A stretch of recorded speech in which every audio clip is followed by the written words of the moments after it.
السلام عليكم ورحمة الله تعالى وبركاته. جرت نجا كيسني الحمد لله أني نجان ترى هردفتو تفيك كبجامتوتا فاطماتو بي جرتو حرجتو ده من فاطماتو بتتين أرجما فاطماتو بي جتو ده حركان تقولوا هدارة حركة عجائبة كان جتو ده فاطماتو بي أني با اللي تديهاتو نما درانا ما قداسي أيو يجسي جروا عتاو نما قدامتي idmeedha nama guddaa miti garuu yaadni ishii nama guddaadha. Yaadni ishii nama guddaadha garuu idmeedhaan ishii nama guddaa miti jechuudha. Kanaafuu iyyuu baay'ee ittiin yaaddu sodaadhanii jechuudha. Akkasiin jira hordoftoota fi kabajamtoota Faaxumaatu bidhaa asumaan jechuudha. Subscribe, like, share gochuudhaan bira jedha inni isin jedha hordoftoota fi kabajamtoota keenya. Haala jechuudha Faaxumaatu bi pirankii ajaa'ibaatiin irratti hojjechuudha jechuudha. Akkana jiraan jechuudha. Ati sagalee ta'uu diddeen jedhaani sagalee ta'uu diddeen akkanatti masgiini diiggataa jira inda'uun sagalee iyyuu hin ta'inaa jetta atiin jedhaani sagalee hin ta'inaa jettaa iyyuu inda'uun jechuudha. Ati rakkina qabdaan jedhaan bakka rakkina qabdan jedhaan waan ishiin jettu walumaan laalla yoo silkiin irraa kaaste jechuudha yoo ammallee kaasu baatte akkiitti booda inuma kaasti. Akkas ittiin bilbilaan isiniin jaa hordoftoota fi kabajamtoota kiyya yoo silkiin irraa kaaste. Istimeona ra iwama garu yona ra kasten beko. Balam bute. Halo. Halo. Assalamu alaikum. Wa alaikum assalam wa rahmatullahi wa barakatuh. Jirta kami faate? Wallahi jira alhamdulillah kam jirti. Amana alhamdulillah anis nagaa kootiin jira. Ara jechu har'a mana keenya har'a jechuudha sibiran dhufee sitti aareetaan sibira dhufee yaara jechuudha. Taarikoo ta'in. Na aarsite baay'ee tokko na aarsite Faaxumaa. Ani bar yoo namni na aarsillee namatti himaa naman dhoysu jechuudha. Obboleettiin ofii dammoo jechuudha nuti obboleewwani kanaafuu jechuudha. Obboleettiin kee tokko guyyaa sadii caalaa sitti aartee taa'uun hin danda'amu jechuudha. Kanaafuu maafi simatti nima jedheeti sibira dhufee jechuudha. Garuun aartumi? Yoo aarte hoo na sodaadhe bar ati nama lolta. Nama sodaachistaa bar. Hin beeku jechuudha. Anis hin beeku. Akkasiire. Waggaa tokko ga'uu geenye abboo waggaa yoo ga'uu na olubar maal wajjin turre sila?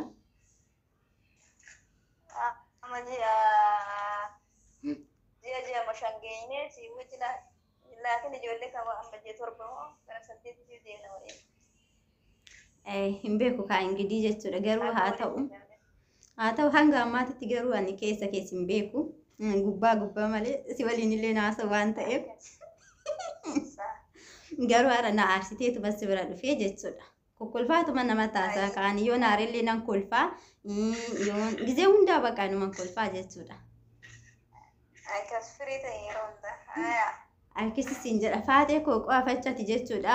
Masgida Itoophiyaa keessaa akkanatti diiggatee jiru jechuudha. Sagaleellee ta'uufi diddee ammas dammoo deebitee jechuudha. Ijoollee islaamaa hin da'uun hin dubbatinaayii jetta. Isintu caffaraa kanattuyyuu amantiin keessan daffarame jetta.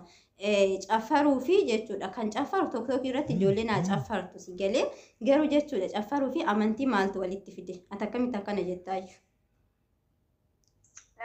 Ni beektaa caffaruuf amantii wanni walitti fidu namni musliima tahee deemuu qabu.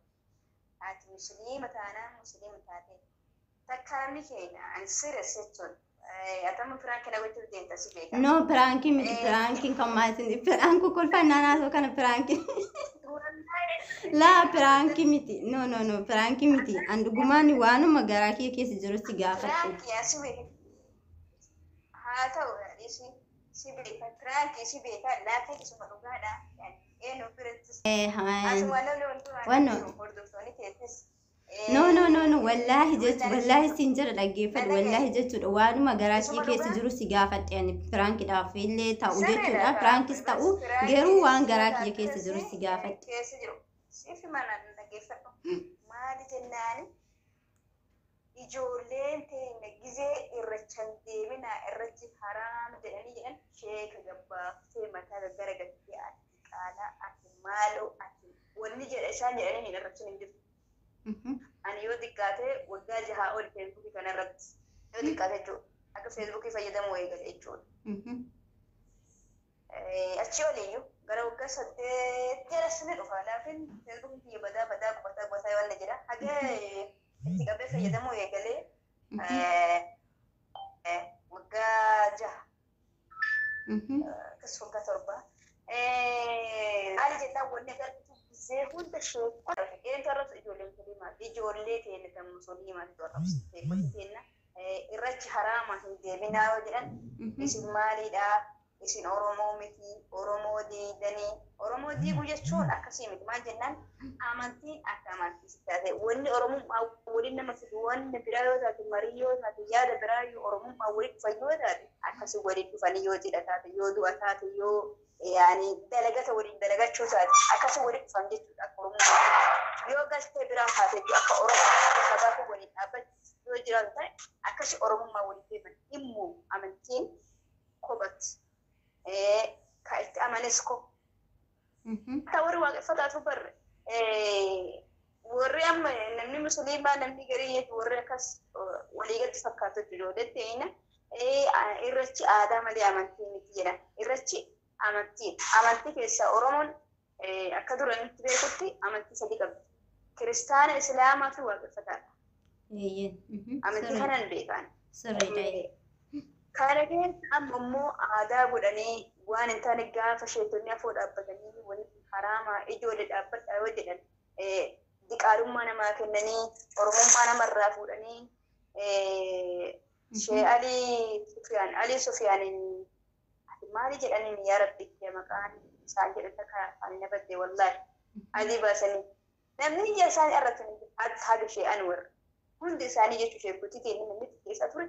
Ijoollee teenya ijoollee amantii biraa qabu osoo hin taane ijoollee teenya maali jennaan namni meelaan namni dhadaa qullaa viidiyoo ol darbu wallaahi haala dhageeffatu daawwattatti teessi haala dhageeffatu ani shur ani waan onneef keessattuu waan dubbatu Faatumaan sirreessi dubbatu ani beekta wanni viidiyoo qullaa wal darbu ijoollee teenya inni ol baasa argitee beektabee ijoollee saba biraa ijoollee amantii biraa qabdu argitee beektan namni amantii biraa waan akkana hin godhu afaan baalagee jedhee nama arrabsu ergi ijoollee ta'e meelaa dhalaa ta'e waan jettee nama arrabsu waan jarri barreessan laala yoo amantiin teenya safuu beekti aadaas akka aadaattis beekti waan haraamii halaal waa irratti waan fokkataa kana hundarraa si dhoorgi amantiin afaan baalagee nama arrabsu dhiisi.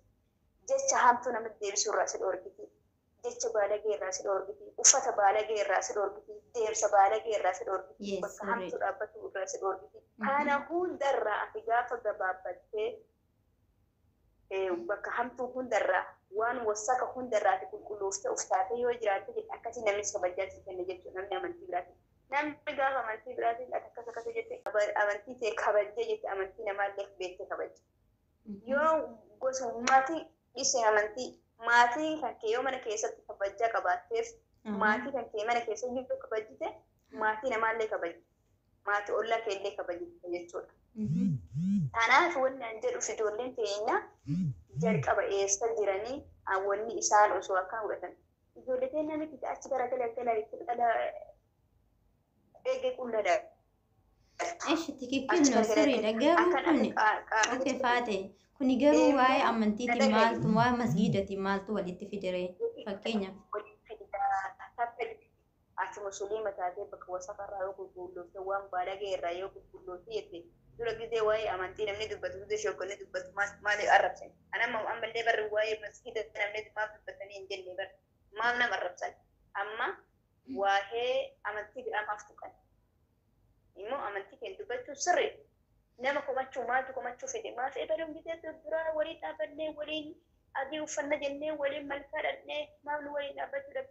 Naa wallaahi wannaa miti bara sii kennaa naa kennii jechuudha wanni akkasii amantii. Wanni akkasii hin jirtu. Hubannoo namni yoo hubannoo amantii hin qabne malee fakkaatanii jiraachuun takka waaqeffataa ta'anii takka kiristaana ta'anii takka musliima ta'uun hin taatu. Maal jennaan wanni hedduu dinqisiifadhu ijoollee kiristaanaa hedduu dinqisiifadha. Maal jennaan akka isaanii kana bakka hedduun dhaabbatan. Hedduu dinqisiifadha. Amantii isaanii irratti jajjaboodha. Ejjennoo qaban amantii ofii irratti. Ejjennoo jabduu qaban. Kanaaf namni gaafa ejjennoo yoo qabaatte dhaabbannaa bakka tokko kabajaa qabdaa beeki. Kabajaa qabda. Namni ta'u walli as dhaabatu. Bakka sanis dhaabatu. Bakka sanis dhaabatu.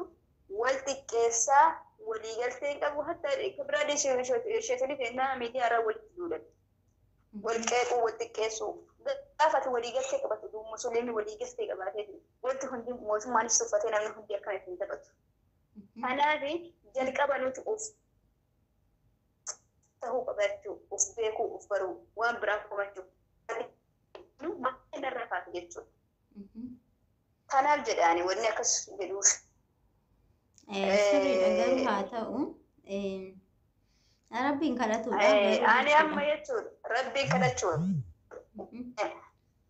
Warri amma asirratti ijjiinis faayidaa hin qabne immoo sagalee ta'uuf biyya keessa jiru miidiyaa irratti sa'aatii irbaa'ee keessa akkas dubbadhus wannan jiru immoo ani yoo dubbadhe miira aariitiin waa baay'ee qabee taa'u wayya. Yoo waan gaarii hojjechuu dandeenye of qabuudha.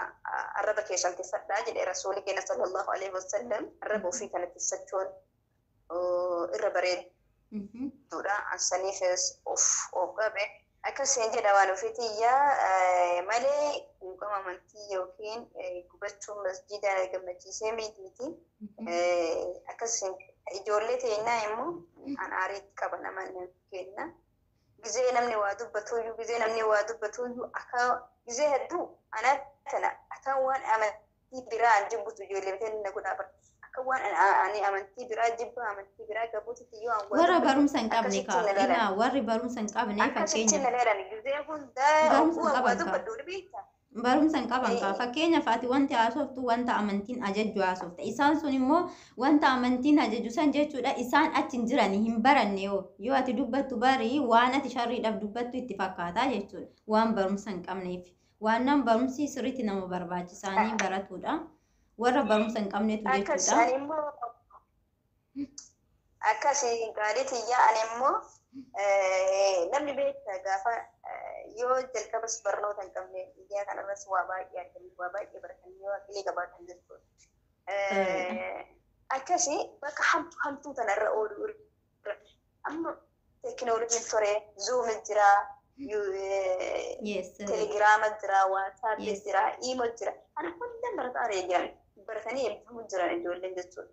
Namni keenya haga baay'ee eegee walii ilaalu maal yoo taa'ee barate. Sirriidha ijoollee baay'een barataa jiranii. Baranne haga haadha namaa arrabsan haga ganda namaa arrabsan. Sirriidha inni nama arrabsuuni sirrii miti kaatee koo garuu an jechuudha amma piraankisi godhadha jedheetiin dhufee gorsalleen ati gorsa kennite jechuudha piraankicha kara gorsaatiitti deebiste. Garuu viidiyoo tanallee simaafin hojjedhee jechuudha sarpiraayiziidha.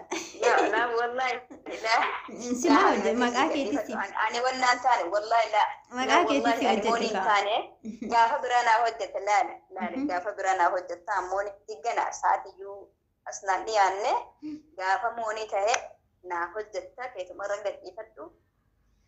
Ana isin ammallee ijoollee teennaa wani dhaamu of taa'aa jiraadha. Bakka oromummaa isin barbaachisutti oromummaa keessanii dhaabbadha. Bakka amantii keessaniitti amantii keessan jiraadha. Nama hundaafuu jechuudha. Kan kiristaanatis ta'e islaamaatis amantii ofii beekee namni gaafa amantii ofii beekee dhaabbatu kalas namni sun namummaa qaba jechuudha. Ana nabi jechuudha. Wanni akka Faaxumaatitti ana kitti amanu. Jennaan namni amantii ofii jaallatu namni amantii ofii beeku.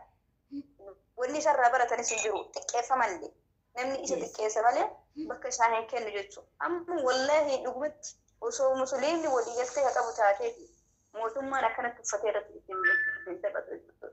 Asumatti sheekonni keenya waliin galan oromaayin keenya waliin hin galan xiqqaa irraa kan guddatu waliin hin galani waan akka wanni asitti uummanni keenya wal fixuu fi mootummaan uffateetiin akkasitti nama fixutti jira. Hundaafuu rabbiin naganuu zaalima nurraa haa kaasu. Rabbiin zaalima umrii nurratti dheeressini Amma wanni godhaniif ni beekta akka amantii walitti buutu akka gandaaf gantii walitti buutu kanarratti uummanni abshaar bareedduudha natti fakkaata ani beekte. Sirriidha osoo. Mootummaan gara Tigraay fixaa ture.